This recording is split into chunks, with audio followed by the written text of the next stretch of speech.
Yeah, those are those games where you're kind of a little uncomfortable throughout the course of the day, wanting to get that part of it over with, even though, it means so much to everybody in attendance. But, we're here to play a game ultimately, and,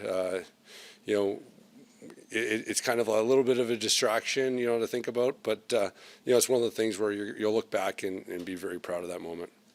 Obviously, you're locked into the game, but was there a point where you're like, damn, these saves keep racking up, I keep facing so many shots? Yeah, I think, for the most part, I think, we blocked a lot of shots too. So it just seemed like we were pretty comfortable with where they were shooting from. And yeah, sometimes, you're just getting hit with the ball. And, I'm pretty fortunate that some of the bounces went our way. And, we were able to put up a pretty big lead. It's a little bit easier to play when we're scoring, a couple more times in the third to go up by 6 or 7. You mentioned the block shots, and I think Paul's got credit for 5 of those. What has his presence since he's come to this team done for you? Ultimately he's a calming presence in the locker room and on the floor. And for me, it's that familiarity and comfort level, trust. Like there's times where I don't even react to some of the shots because I know that he's gonna block it. And it's funny because our whole team does a good job with blocking shots. It's something that we preach, and I don't even think Paulie blocks them. I think he makes saves. So. Thoughts at the end of the game with about 30 seconds left, that scrum with Rochester? Yeah, I think it's a little bit of a heated battle at the end, and just pretty a guy comes jumps to the crease and brushed me against the crossbar. It is what it is, and it just shows how competitive the guys are and what type of environment it is in there. Were you expecting that, knowing he's a D guy playing there that late in the game? Were you expecting something? Yeah, as soon as I saw him tuck his stick, I played with him in Peterborough. I know him very well personally. It's not a malicious act. It's just he's going to run out of space, and he's coming to the net. And, he's a big boy, and, I got stuck against the crossbar. But, I think, we handled it very well. How do you feel coming out of it? I'm fine. It's just one of the things where it's like you just get hyperextend a little bit more than what you want, and you get stuck in an uncomfortable position. And, it'll be fine tomorrow.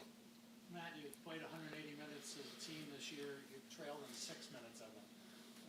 I assume when the offense knows it's going good and protect the lead, you play a little looser. On the other hand, the other team has a little that constant pressure to try and catch up, which makes all the difference. Yeah, I think that's we have a great offense, and we're able to score goals, and it's tough to play against our team. And I think once they get rolling, we're a tough team to stop. And like I said, it's a lot easier to be in net when we're up, finishing in fourth quarters like the way we have been. And we're not going to always have those type of games, but just pretty fortunate we've had that the last couple games. I know with Drew's experience, it's definitely helps, but how are you able to just at least stay composed throughout the entire game, especially with facing multiple shots, especially that one sequence when you guys were down a man, and it just felt like Rochester was just constant peppering shots at you one after another. Yeah, I think that's that experience, and we have an experienced group. Our man down guys, they all came back from last year. With the addition of Paulie, we've had a lot of those guys on defense for a long time, and we've had a couple guys sprinkle in and out, but for the most part, we're a veteran group back there, and it's good in those moments where you have your captain, your assistant captain on the floor and the man down, and guys are blocking shots, and we're doing whatever we can to get in lanes, and I'm pretty fortunate we were able to kill it. Having been on a team that's won 3 championships before, what is the challenge of keeping that edge and that urgency at the beginning of year 3? The one thing that we got to look at is that once tonight's over, last year it's done, and every other team is looking to knock us off, and we're just now one of the other teams that are just trying to get in a good playoff position to make another run, and that's kind of been our mindset. Is we can't just be okay and satisfied with what we've done previously. We're all playing for the moment. The only reason why I'm back is to try to win another championship and compete for one at least. So I think that's the mindset moving forward. Matt, as a goalie, would you rather play at least 1 or 2 games a week with the schedule, like having you played a couple weeks ago, then tonight, and then you don't play again until January 10th? What's the mindset like for a goaltender? Yeah, it's challenging, and we've had three.